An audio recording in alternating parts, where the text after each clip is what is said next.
বাংলাদেশের ব্যাপারে তোমরা যাচ্ছ উত্তেজনা ছড়াতে। আসলে বাংলাদেশের যে হিন্দু ভাইরা শান্তিতে আছে, বাংলাদেশের হিন্দু ভাইরা সুরক্ষিত। আমার বাংলাদেশে হিন্দু বন্ধু আছে আর মুসলমান প্রচুর আত্মীয় আছে, আমি কয়েকবার গেছি, তারা সেখানে যথেষ্ট ভালো আছে, তাদের মধ্যে কোনো বিরোধ নেই।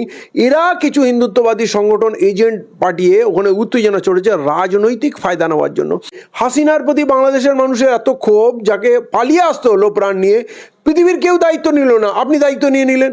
তাকে রেখে আপনার কি লাভ হচ্ছে? এতে বাংলাদেশের সঙ্গে আমাদের রেশারেশি বাড়ছে।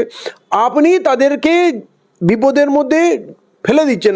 এই যে ওখানে হিন্দুত্ববাদী আন্দোলন হচ্ছে, তাকে নরেন্দ্র মোদী সমর্থন দিচ্ছে, তাকে শুভেন্দু অধিকারী সমর্থন দিচ্ছে। কে ইসকনের মুখপাত্র ছিল, সেই ইসকন প্রেস কনফারেন্স করে জানাচ্ছে ওর কর্মকাণ্ডের কোনো দায়িত্ব আমরা নেব না, এবং সে জেরার মুখে স্বীকার করেছে সে প্রতিদিন রাত্রে তার মহিলা সদস্যদের রাত্রে দেখে সে শোষণ করতো। আমি এর থেকে আর বেশি কিছু বলতে পারছি না।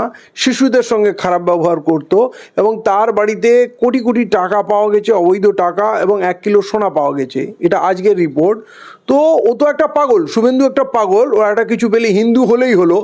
আরে প্রথম কথা হচ্ছে যে ওই যে যার জন্যে করছে সে কি হিন্দু? হিন্দু ধর্ম কি বলে? ইসকনরা কি হিন্দু? তাদের স্লোগান কি জয় শ্রীরাম? এরা জয় শ্রীরাম ইউজ করছে। তাহলে প্রথম কথা বিষয়টা বুঝুক।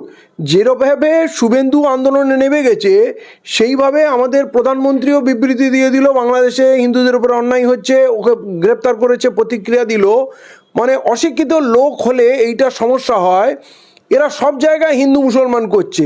সেই লোকটা না হিন্দু, না ভালো মানুষ, না সমাজসেবী, তার সংগঠন তাকে বহিষ্কার করেছে এবং বিবৃতি দিয়ে জানিয়ে যাচ্ছে ওর কর্মকাণ্ডের দায় আমরা নেব না। তাহলে এটা মূর্খার মতো কাজ হচ্ছে। বাংলাদেশের বিষয় প্রথম কথা, ওইটা একটা বিদেশের ব্যাপার। তাদের দেশে তারা প্রয়োজন অনুযায়ী তাদের দেশের স্বার্থে কাউকে গ্রেপ্তার করতে পারে, ইনভেস্টিগেশন হবে, প্রমাণ হবে। যেমন দাবি উঠেছিল ইসকনকে ব্যান করা হোক, কিন্তু আদালত সব কিছু শোনা জানার পর বললো না, ব্যান করা হবে না। তার মানে তারা বায়াস না।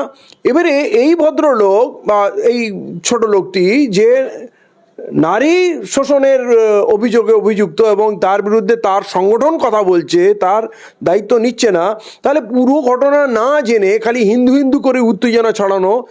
বাংলাদেশে মানুষকে, বাংলাদেশের হিন্দুদের, এদের কিছু এজেন্ট আছে, এরা প্ররোচনা দিয়ে চাচ্ছে বাংলাদেশে উত্তেজনা হোক, আর সেইটা আমরা পশ্চিমবাংলা তথা ভারতবর্ষে আমরা কাজে লাগাবো যে ওখানে হিন্দুদের খুব অত্যাচার হচ্ছে।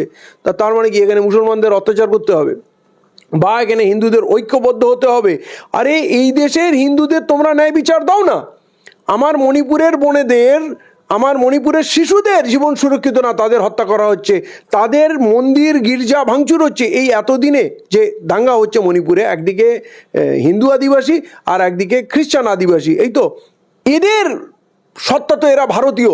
তাহলে এই 1 বছরের উপরে হত্যালীলা চলছে, সেখানে বিজেপির নরেন্দ্র মোদীর কোনো আগ্রহ